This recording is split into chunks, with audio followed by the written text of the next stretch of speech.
नमस्कार मंडळी. स्निपेट वर्सवरती तुमच्या सगळ्यांचं स्वागत आहे. तुम्हाला जावा फुल स्टॅक डेव्हलपर व्हायचं पण माहीत नाही नक्की काय करायचं, तर खास तुमच्यासाठी आज घेऊन आलो आहे जावा फुल स्टॅक रोडमॅप. फक्त आणि फक्त तुमच्यासाठी. जर तुम्ही कन्फ्यूज असाल, नक्की कुठून सुरुवात केली पाहिजे, नक्की काय शिकलं पाहिजे, काय काय शिकण्याची गरज आहे, हे सगळे तुमचे कन्फ्युजन आज दूर होणार आहे, कारण तुमच्यासाठी घेऊन आहे जावा फुल स्टॅक रोड. तर सबस्क्राईब आणि फॉलो करायला विसरू नका. तर without any wasting time let's start. जर तुम्हाला जावा फुल स्टॅक डेव्हलपर व्हायचं असेल तर सगळ्यात आधी काय शिकण्याचं गरज आहे, तर learn start with the core Java. तर त्यातले मेन टॉपिक्स काय काय आहेत, data types, variables, then operators, control statements and then functions and the object oriented concept. Data types आणि व्हेरिएबल्समध्ये बघायला गेलं तर तुम्हाला शिकावं लागेल primitive, non primitive data types, how to declare variables, how to call variables, या सगळ्या कन्सेप्ट शिकावे लागतील. त्याच्यानंतर तुम्ही मूव्ह ऑन केलं पाहिजे ऑपरेटर्सकडे. ऑपरेटर्सकडे गेला तर त्याच्यामध्ये तुम्हाला डिफरंट टाइप्सचे ऑपरेटर शिकावे लागतील. Arithmetic operator, logical operator, relational operator, या सगळ्या टाईपचे ऑपरेटर्स तुम्हाला शिकावे लागतील. त्याच्यानंतर बघायला गेलं तर पुढचा नेक्स्ट टॉपिक आहे कोर जावामधला, तर कंट्रोल स्टेटमेंट. कंट्रोल स्टेटमेंट बघायला गेलं तर if else, switch case, loops, लूप्समध्ये तर for loops, while loop, do while loop, या सगळ्या कंट्रोल स्टेटमेंट तुम्हाला शिकाव्या लागतील आणि त्याच्यावरती तुम्हाला प्रॅक्टिस करावी लागेल. त्याच्यानंतर तुम्ही कोर जावामध्ये परफेक्ट होत जाल. त्याच्यानंतर आपली नेक्स्ट टॉपिक आहे तर functions with methods, how to create method creation, how to call methods, त्याच्यामध्ये पॅरामीटर्स कसे पास केले पाहिजेत, त्याच्यानंतर डिफरंट रिटर्न टाइप्स कोणते कोणते आहेत, त्याच्यानंतर non static, static, non static blocks and methods आणि कन्स्ट्रक्टर्स काय आहेत, या सगळ्या गोष्टी तुम्हाला शिकाव्या लागतील. त्याच्यानंतर मेन पार्ट येतो ऑब्जेक्ट ओरिएंटेड कन्सेप्ट.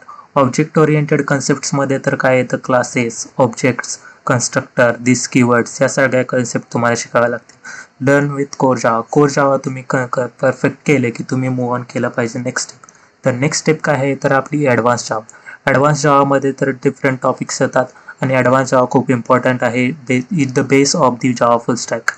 जावा फुल स्टॅक तुम्हाला परफेक्ट करायचं असेल तर ॲडव्हान्स जावा शिकणं खूप गरजेचं आहे. ॲडव्हान्स जावामध्ये पहिल्यांदा टॉपिक काय येतात, oops concept, exception handling, collection framework and multi threading. Oops concept mainly तर बघायला गेले तर खूप सगळ्यात जास्त मेन इम्पॉर्टंट टॉपिक आहे.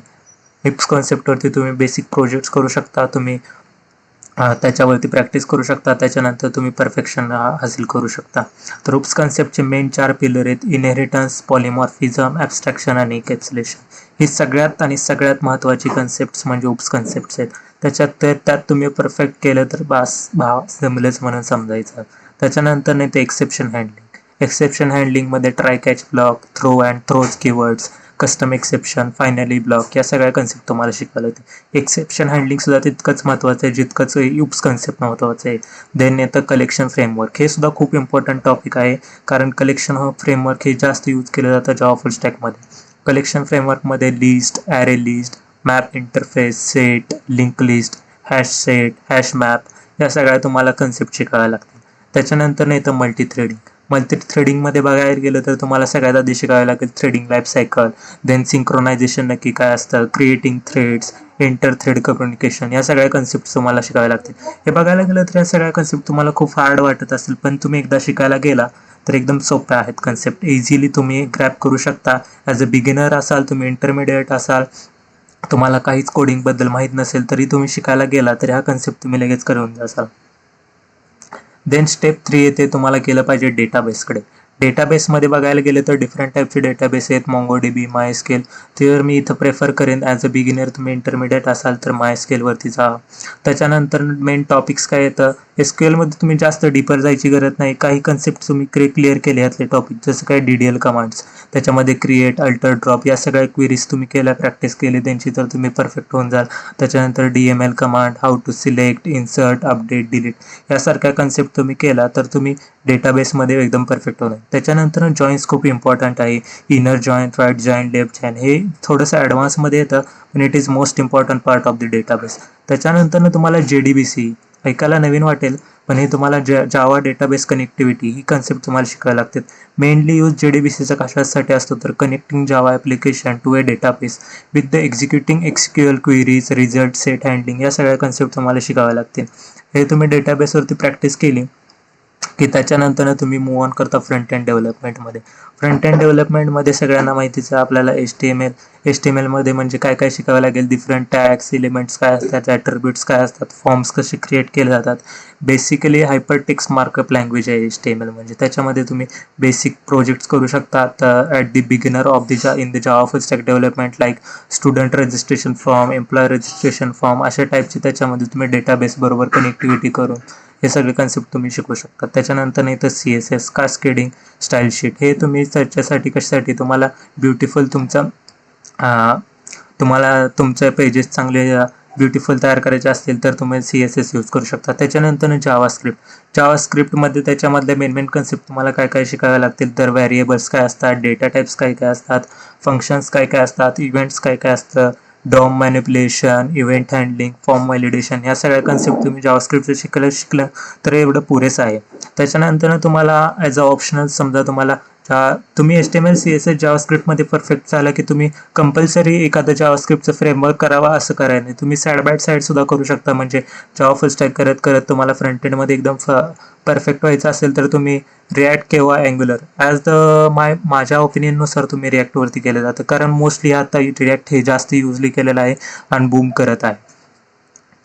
त्याच्यानंतर स्टेप 5 येते back end development. Back end डेव्हलपमेंटमध्ये गेला तर तुम्ही सुरुवातीला एक ORM तरी शिकलंच पाहिजे. त्याच्यामध्ये बेस्ट आणि सगळ्यात जास्त आता यूज केलं जाणार तर कोणते, हायबरनेट ORM म्हणजे काय, ऑब्जेक्ट रिलेशनल मॅपिंग. त्याच्यानंतर जावा पर्सिस्टंट्स API वगैरे तुम्हाला शिकलं पाहिजे. हायबरनेटमध्ये काय काय येतं तर हायबरनेट लाईफ सायकल, त्याच्यानंतर सेशन्स काय काय असतात, सेशन फॅक्टरी काय असते, गेट अँड लोड काय असते, मॅपिंग काय असते, मॅपिंगमध्ये 1 to 1, 1 to many, many to 1, many to many mapping, या सगळ्या कन्सेप्ट तुम्हाला शिकायला लागतात. नंतर HQL म्हणजे काय, Hibernate query language, just like SQL structured query language. त्याचंच थोडंसं त्याच टाईपमध्ये HQL असते. त्याच्यानंतर कास्केडिंग काय असतं, पेजिग्नेशन काय असते, या सगळ्या कन्सेप्ट तुम्हाला हायबरनेटमध्ये शिकायला लागतं.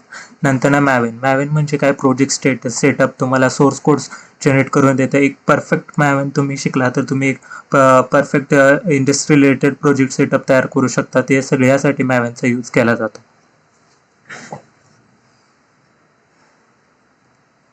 त्याच्यानंतर नेक्स्ट स्टेप काय आहे ते स्टेप 6 म्हणजे बॅकएंड फ्रेमवर्क. बॅकएंड फ्रेमवर्क बघायला गेलं तर जावा फुल स्टॅकमध्ये मोस्ट यूज केलं जातं स्प्रिंग फ्रेमवर्क. स्प्रिंग फ्रेमवर्कमध्ये तुम्हाला main it is a most important. याच्यावरती तुम्ही सगळ्यात जास्त टाइम स्पेंड केला पाहिजे, वेगवेगळे प्रोजेक्ट्स बिल्ड केले पाहिजे, तरच तुम्ही जावा फुल स्टॅकमध्ये परफेक्शन हासिल करू शकता. तर त्याच्यामध्ये तुम्हाला काय काय शिकावं लागेल, डिपेंडन्सी इंजेक्शन, स्प्रिंग MVC काय असतं, स्प्रिंग IOC काय असतं, स्प्रिंग OP काय असतं, या सगळ्या कन्सेप्ट एकदम दिसायला हार्ड वाटत असतील तरी पण तुम्ही एकदा शिकत गेला, जेवढे जास्त प्रोजेक्ट करतात, जेवढे तुम्ही प्रॅक्टिस करताल तेवढे जास्त तुम्ही परफेक्ट होऊन जाल. त्याच्यानंतर येतं स्प्रिंग बूट. स्प्रिंग बूटमध्ये शिकायला गेलं तर स्प्रिंग बूट काय बॅकएंडला यूज करतं तर स्प्रिंग फ्रेमवर्क करतं. स्प्रिंग बूट येण्यासाठी तुम्हाला आधी स्प्रिंग फ्रेमवर्क येणं एकदम महत्त्वाचं आहे, कारण स्प्रिंग फ्रेमवर्क शिकला नाही तर तुम्ही स्प्रिंग बूटकडे मूव्ह ऑन करू शकत नाही. स्प्रिंग बूटमध्ये तुम्हाला काय काय शिकावं लागेल, ऑटो कॉन्फिगरेशन काय असतं, स्प्रिंग बूट स्टार्टर्स काय काय असतं, how to create rest API development, तुम्ही रेस्ट API तुम्हाला क्रिएट करावे लागतील. नंतर HTTP methods like get, post, port, delete operation. It means तुम्हाला CRUD ऑपरेशन्स परफॉर्म करावे लागतील. असे बेसिक जे CRUD ऑपरेशन परफॉर्म करणार जर का तुम्ही प्रोजेक्ट्स तयार केले तर त्याच्याद्वारे तुम्ही बॅकएंड फ्रेमवर्क एकदम परफेक्ट करू शकता. पोस्टमन यासारख्या कन्सेप्ट शिकावे लागतात. त्याच्यावरती तुम्ही रेस्ट APIच्या लिंक्स क्रिएट करू शकता. पोस्टमनवरती तुम्ही रेस्ट API परफॉर्म करू शकता. रेस्ट API एक महत्त्वाची सगळ्यात जास्त कन्सेप्ट आहे स्प्रिंग बूटमधली आणि बॅकएंड डेव्हलपमेंटमध्ये. त्याच्यानंतर येतं step 7 is the version controlling. तुम्हाला तुमचे प्रोजेक्ट्स डिप्लॉय करायचे असतील तर तुम्हाला गिट आणि गिटअप शिकलं पाहिजे. हाऊ टू गिटअप आणि गिटअपवरती तुम्ही तुमच्या प्रोजेक्टच्या रिपॉझिटरीज क्रिएट करू शकता, ब्रांचेस करू शकता, कमिट्स करू शकता, पुश आणि पुल रिक्वेस्ट करू शकता, दुसऱ्यांच्या प्रोजेक्टमध्ये तुम्ही कॉन्ट्रीब्यूट करू शकता. असं ओपनली तुमचे प्रोजेक्ट्स डिप्लॉय करू शकता. या सगळ्या शिकण्यासाठी तुम्हाला गिट आणि गिटअप व्हर्जनिंग शिकलं पाहिजे. त्याच्यानंतर येते स्टेप 8. स्टेप 8 इथं नंतर ना इथं डिप्लॉयमेंट अँड होस्टिंग. तुम्ही सगळे प्रोजेक्ट्स तयार केलेत. नंतर तुम्हाला वाटेल ना की डिप्लॉय कुठं करायचे, लाईव्ह कसे तुमचे दिसले पाहिजे सगळे प्रोजेक्ट्स. जर का तुम्हाला एखादा तुम्ही इंटरव्ह्यूमध्ये गेला, तुम्हाला विचारलं तुमचे प्रोजेक्ट्स दाखवा, तर तुम्ही डायरेक्टली दाखवू शकता तुमचे डिप्लॉय केलेले प्रोजेक्ट्स. त्याच्यासाठी तुम्हाला क्लाउड सर्व्हिसेस शिकणं गरजेचं आहे. AWS, Azure, Google cloud platform अशा डिफरंट क्लाउड सर्व्हिसेस आहेत. बेसिकली मी तर सजेस्ट करेन तर AWS शिका, कारण इझी टू शिकण्यासाठी आणि mostly used AWS cloud services आहेत. त्याच्यानंतर तुम्हाला containerization, Docker containers, then Docker files, Docker compose, Heroku, Netlify यासारख्या तुम्हाला कन्सेप्ट शिकावे लागतात. नेटफ्लाय एक ओपन सोर्स आहे, त्याच्यावरती तुम्ही तुमचे प्रोजेक्ट्स फ्रीली होस्ट करू शकता. नंतर spring security, JWT, Jason web tokens या सगळे कन्सेप्ट तुम्हाला शिकावे लागतील. लास्ट बट नॉट लिस्ट, जेवढे तुम्ही प्रोजेक्ट्स कराल, जेवढे तुम्ही प्रॅक्टिस कराल, तेवढे तुम्ही परफेक्ट होत जाल. आणि जेवढे तुम्ही परफेक्ट व्हाल, तेवढे जास्त प्रोजेक्ट्स कराल आणि तुमचे जास्त चान्सेस होतील तुमचे प्लेसमेंट व्हायचे, तुम्हाला इंटरव्ह्यूमध्ये क्रॅक करायचे. तर continuous learning makes you perfect. जेवढं तुम्ही कंटिन्युअसली लर्निंग करता, तेवढे तुम्ही दिवसेंदिवस तुम्ही म्हटला हे सगळं तर झालं, रोडमॅप कळाला, काय सगळं कळालं, पण प्रत्येक गोष्ट शिकण्यासाठी किती टाइम दिला पाहिजे? जर का तुम्हाला जावा फुल स्टॅक डेव्हलपर व्हायचं असेल, तर कमीत कमी तुम्ही हे सगळं शिकण्यासाठी कमीत कमी 7 महिने तरी दिले पाहिजे. तर पहिले तुम्ही कोर जावा आणि ॲडव्हान्स जावासाठी तुम्ही 2 महिने पुरेसे आहेत. 2 महिन्यानंतर कोर जावा आणि ॲडव्हान्स जावा केल्यानंतर तुम्ही डेटाबेसकडे गेल्यानंतर डेटाबेसला तुम्हाला 20 दिवस भरपूर आहेत. 20 दिवसात तुम्ही JDBC आणि MySQL सगळे एकदम परफेक्ट करू शकता. आणि त्याच्यानंतर फ्रंट एंडमध्ये करायला गेला, तर फ्रंट एंडमध्ये तुम्ही 1 मंथ तरी दिला पाहिजे. HTML CSS तुमचं साइड बाय साइड म्हणजे एक 15 दिवसात होऊन जाईल, पण जास्त तुम्ही जावास्क्रिप्टवरती फोकस केला पाहिजे. आणि त्याच्यानंतर नाही तर स्प्रिंग बोटवरती तुम्ही 2 महिने तरी कंपल्सरी दिलेच पाहिजे. 2 ते 2.5 महिने. 2 ते 2.5 महिन्यामध्ये तुम्ही वेगळे प्रोजेक्ट्स डेव्हलप केले पाहिजे. जेवढं तुम्ही जास्त प्रोजेक्ट लर्निंग कराल, प्रोजेक्ट बेस्ड लर्निंग असेल, तेवढं जास्त तुम्ही परफेक्ट होत जाईल. त्याच्यानंतर तुम्ही डिप्लॉयमेंट आणि होस्टिंगसाठी आणि गिटहबसाठी 1 महिना ठीक आहे, पुरेसं आहे. पण हे सगळं तुम्ही शिकलात, जेवढं जास्त जसजशा नवीन गोष्टी शिकत जाताल, तसं तुम्ही मागचं विसरायला नाही पाहिजे. जेवढं तुम्ही जास्त प्रोजेक्ट्स करताल, जेवढे तुम्ही प्रॅक्टिस ठेवचाल, तेवढे जास्त तुम्ही परफेक्ट होत जाईल. आणि तुम्हाला माहीत नसेल तर तुम्हाला नक्की हे कुठून शिकलं पाहिजे, तर वेगवेगळे पेड कोर्सेस अवेलेबल आहेत ऑनलाईन, वेगवेगळ्या वेबसाईट्स आहेत. त्याच्या सगळ्या लिंक मी डिस्क्रिप्शनमध्ये देईन. रोडमॅपची सुद्धा PPTची ड्राईव्हची लिंक सुद्धा तुम्हाला डिस्क्रिप्शनमध्ये देईन. आणि खास तुमच्यासाठी न्यू अनाउन्समेंट आहे, आपल्या यूट्यूब चॅनलवरती पूर्ण मराठीमध्ये एकदम तुम्ही बिगिनर असाल, इंटरमिडिएट असाल, कॉलेजमध्ये फर्स्ट इयरला असाल किंवा लास्ट इयरला असाल, कोणत्याही इयरला असेल, काही फरक पडत नाही. आपण एकदम आपल्या यूट्यूब चॅनलवरती जावा फुल स्टॅकची पूर्ण सिरीज येणार आहे.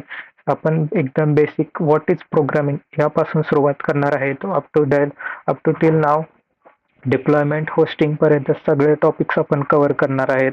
आणि कंटिन्युअसली तुम्हाला हे सगळं शिकायचं असेल, तर आपल्याच्या फ्रीमध्ये सगळं शिकायचं असेल, तर आपल्या चॅनलला सबस्क्राईब करा, बेल आयकॉनला हिट करा आणि नवीन व्हिडिओला लाईक्स करा, सबस्क्राईब करा. धन्यवाद.